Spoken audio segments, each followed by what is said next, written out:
তেওঁৰ শিল্প সাহিত্য সংস্কৃতিৰ সৈতে জড়িত বিতৰ্ক আৰু ভাইৰেল বুলি দ্বিতীয় খণ্ড তেওঁৰ কিতাপ এখন উন্মোচন কৰিছোঁ।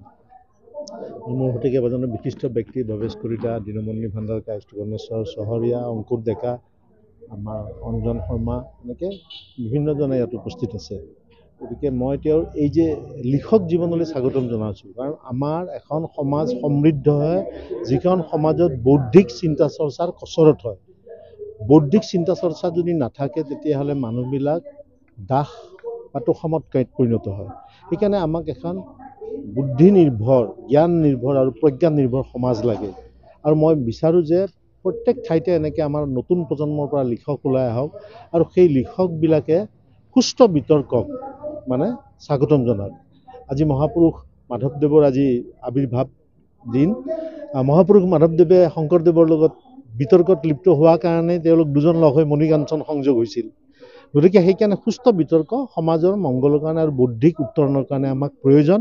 ইয়াত উপস্থিত হৈ অতি ভাল লাগিলে, কাৰণ ইয়াত ৰঙিয়াৰ কেইবাজনো বিদ্যুৎ ব্যক্তি উপস্থিত আছে, ৰঙিয়াৰ ৰাইজ উপস্থিত আছে, সাংবাদিক বন্ধুসকল আছে। মই আশা কৰিম যে অনাগত দিনত শৰ্মা ডাঙৰীয়া আৰু ইয়াতকৈ অধিক ভাল কিতাপ লিখি অসমীয়া সাহিত্য জগত সমৃদ্ধ কৰিব। নাই, মই নাভাবোঁ, কাৰণ আমি 400 কিতাপ উলিয়াইছোঁ এতিয়ালৈকে। আপোনাৰ কথা কোৱা নাই? নহয়, মই লিখা নাই, মই লিখিছোঁ বোলে আমাৰ শিশু সাহিত্য ন্যাসৰ পৰা আৰু গোটেই অসমৰ স্কুল কলেজবিলাকত সৰ্বশিক্ষা যোগেদি সেইবোৰ দিয়া হৈছে। নতুন প্ৰজন্মৰ বহুত ল'ৰা ছোৱালী ওলাইছে। আমি মানে বিভিন্ন বিষয় লৈ পেলাই বুৰঞ্জীমূলক, বিজ্ঞানভিত্তিক কাহিনী, কাল্পনাদ্ৰব্য কাহিনী, এইবিলাকৰ ওপৰত আমি শিশু সাহিত্য হেৰি কৰিছোঁ।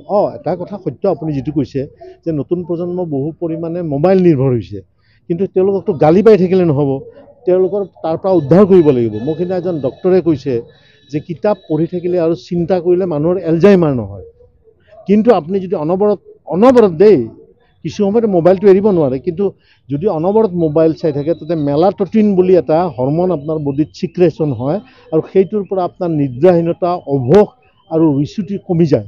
গতিকে আমি সেই দিনে নিশাই কাম কৰি আছোঁ আৰু মই ভাবোঁ যে এটা সময়ত আমাৰ নতুন প্ৰজন্মৰ পৰা ওলাই আহিব আৰু আমাৰতো শিশু সাহিত্য যথেষ্ট সমৃদ্ধটো, গতিকে তাৰ পৰা বহুত ল'ৰা ছোৱালী ওলাব আৰু আমি গ্ৰন্থমেলাবিলাকত গোটেই অসমত ঘূৰি ফুৰোঁ, বহুতে কিনে, আগতকৈ পূৰ্বতকৈ অলপতো আৰু এই হৈছে, কিন্তু সেইটোত হতাশ হ'বলগীয়া কথা একো নাই। মই ভাবোঁ ভাল দিন আহিব।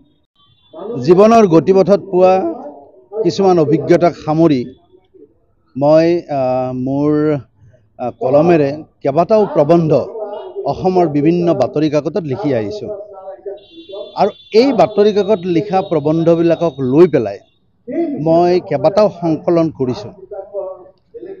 অতি সম্প্ৰতি এতিয়া মানুহবিলাকে কিছুমান এনেকুৱা কাম কৰে যিবিলাক কাম কৰিলে তেওঁলোক বিতৰ্কিত হয় আৰু বিতৰ্ক কৰি ভাল পায় যাতে তেওঁলোক ভাইৰেল হয়। আৰু এই ভাইৰেল হ'বৰ কাৰণে বহুত মানুহে এতিয়া দিনে নিশাই বিতৰ্ক কৰিবলৈ ধৰিছে। জাতিৰ বিৰুদ্ধে কয়, ধৰ্মৰ বিৰুদ্ধে কয়, কোনো বিশেষ ব্যক্তিৰ বিৰুদ্ধে কয়, যাতে কথাটো বিতৰ্কিত হয় আৰু তেওঁলোকে ভাইৰেল হয়।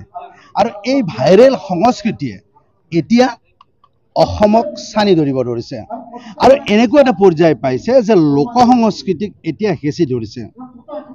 মই বিতৰ্ক আৰু এই ভাইৰেল নামৰ গ্ৰন্থখনৰ জৰিয়তে অসমৰ লোক সংস্কৃতিক যিটো ধৰণে চলি আহিছে সেই ধৰণে যাতে চলি থাকে তাৰ ওপৰত গুৰুত্ব আৰোপ কৰিছোঁ। আশা কৰিছোঁ আপোনালোক সকলোৱে মোৰ এই বিতৰ্ক আৰু ভাইৰেল নামৰ গ্ৰন্থখন আঁকোৱালি ল'ব আৰু দ্বিতীয় প্ৰকাশ নহয় চতুৰ্থ প্ৰকাশলৈকে যাতে কৰিব পাৰোঁ তাৰ কাৰণে আপোনালোকে সহযোগ কৰিব। ধন্যবাদ। এজন অভিনেতা, এজন সাংস্কৃতিক কৰ্মী, বোলছবি পৰিচালক আৰু শেষত গৈ এজন সুলেখক হিচাপে আজি চিহ্নিত হ'ল ৰঙিয়াৰ গৌৰৱ পংকজ পল্লৱ শৰ্মা। তেখেতৰ অনবদ্য সৃষ্টি বিতৰ্ক আৰু ভাইৰেল, আজি এই গ্ৰন্থখনি ইয়াত অসমৰ স্বনামধন্য চিন্তাবিদ, শিশুসকলৰ সাৰথী হৃষিকেশ গোস্বামী ডাঙৰীয়াই উদ্বোধন কৰে। এই ৰঙিয়াবাসী লগতে ইয়াতে এই অঞ্চলৰ বৌদ্ধিক সমাজৰ বিশিষ্ট ব্যক্তিৰ উপস্থিতিত আজিৰ সভাখনে অতি গাম্ভীৰ্যপূৰ্ণ এটি পৰিৱেশ প্ৰদান কৰিছে। মই পোনপ্ৰথমে পংকজ পল্লৱ শৰ্মাক ধন্যবাদ জনাইছোঁ, অভিনন্দন জনাইছোঁ। সৃষ্টিশীল কৰ্মৰ লগত তেখেত জড়িত হৈ সমাজখনক বৌদ্ধিকভাৱে সমৃদ্ধ কৰাৰ এটা প্ৰচেষ্টা তেখেতে হাতত লৈছে। তেখেতৰ সমাজ, ব্যক্তি বা অন্যান্য ক্ষেত্ৰত যিবিলাক সূক্ষ্ম দৃষ্টিভংগী আছে, তেখেতৰ চিন্তা, তেখেতৰ অনুভৱ, তেখেতৰ উপলব্ধি, জিজ্ঞাসা বা সন্তুষ্টি, এই সকলোখিনি তেখেতে লিখি সমাজক দিয়াৰ কাৰণে এটা প্ৰচেষ্টা হাতত লৈছে। আমাৰ উঠি অহা প্ৰজন্মক আমি আমাৰ অভিজ্ঞতা, আমাৰ অনুভৱ, আমাৰ অনুভূতি বা আমাৰ চিন্তা চেতনা যদি তেওঁলোকলৈ যদি আমি আগবঢ়াই নিদিওঁ, তেতিয়াহ'লে ক'ৰবাত যেন আমি ভুল কৰা হ'ব, সেই কথাটো হয়তো পংকজ পল্লৱ শৰ্মাই উপলব্ধি কৰিছে। আৰু বিভিন্ন ক্ষেত্ৰতে তেখেতে লাভ কৰা উপলব্ধি, তেখেতৰ অনুভৱ বা তেখেতৰ অভিজ্ঞতাৰে তেখেতে সমাজখন সুন্দৰ কৰাৰ কাৰণে, মানুহক ৰূপান্তৰ কৰাৰ কাৰণে, মানুহক ক্ষুদ্ৰ ক্ষুদ্ৰ কথাবিলাকে উনুকিয়াই দিয়াৰ কাৰণে সূক্ষ্ম দৃষ্টিৰে বিবেচনা কৰি এই গ্ৰন্থখন সাজি কাচি উলিয়াইছে। মোৰ বিশ্বাস যে পাঠকে এই গ্ৰন্থখনক সঁহাৰি জনাব। ইতিমধ্যে জানিব পাৰিছোঁ যে তেখেতৰ যিবিলাক প্ৰথম খণ্ড এই গ্ৰন্থখনৰ বিতৰ্ক আৰু ভাইৰেল, সেইখন পাঠকে আদৰি লৈছে। যিকোনো লিখকেই আচলতে এখন লিখনিৰ যোগেদি সমাজ বিচাৰে। লিখকৰ সত্তাটোৰ অস্তিত্ব ৰক্ষাৰ কাৰণে এই সমাজখন বৰ অপৰিহাৰ্য, আৰু সেই কথাটো সমাজৰ মানুহে বুজাটো উচিত। মই আশা কৰিম যে তেখেতৰ এই গ্ৰন্থখন সমাজে আদৰি ল'ব আৰু ভৱিষ্যতে তেখেতে পুনৰ এনেকুৱা ধৰণৰ গ্ৰন্থ লিখাৰ কাৰণে উৎসাহিত কৰিব, প্ৰেৰণা জনাব। মই আপোনালোকক ধন্যবাদ জনাইছোঁ যে এনেকুৱা ধৰণৰ সৃষ্টিশীল কৰ্মৰ প্ৰতি আপোনালোকে সদায় সচেষ্ট হৈ থাকিব লাগে আৰু সেইবিলাক প্ৰচাৰৰ যোগেদি জনসাধাৰণৰ মাজলৈ নিব লাগে। আপোনালোকৰ কিন্তু এইটো দায়িত্ব বুলি মই গণ্য কৰোঁ। আপোনালোককো মই আহ্বান জনাইছোঁ যে এনেকুৱা ধৰণৰ কৰ্মৰ প্ৰতি বাতৰি আপোনালোকে পৰিবহণ কৰি ৰাইজৰ মাজলৈ নিয়ক। তেনেকুৱা ধৰণৰ দায়িত্ব এটা আপোনালোকে সদায় বহন কৰি থাকক। ধন্যবাদ। আজি আমাৰ এটা খুব সুন্দৰ কাৰ্যসূচী সাহিত্যৰ লগত জড়িত। আপোনালোকে গম পাইছে, বিতৰ্ক আৰু ভাইৰেল মোৰ বন্ধু পংকজ পল্লৱ শৰ্মাৰ দ্বাৰা প্ৰচাৰিত, আৰু তেওঁ ৰাইটাৰ।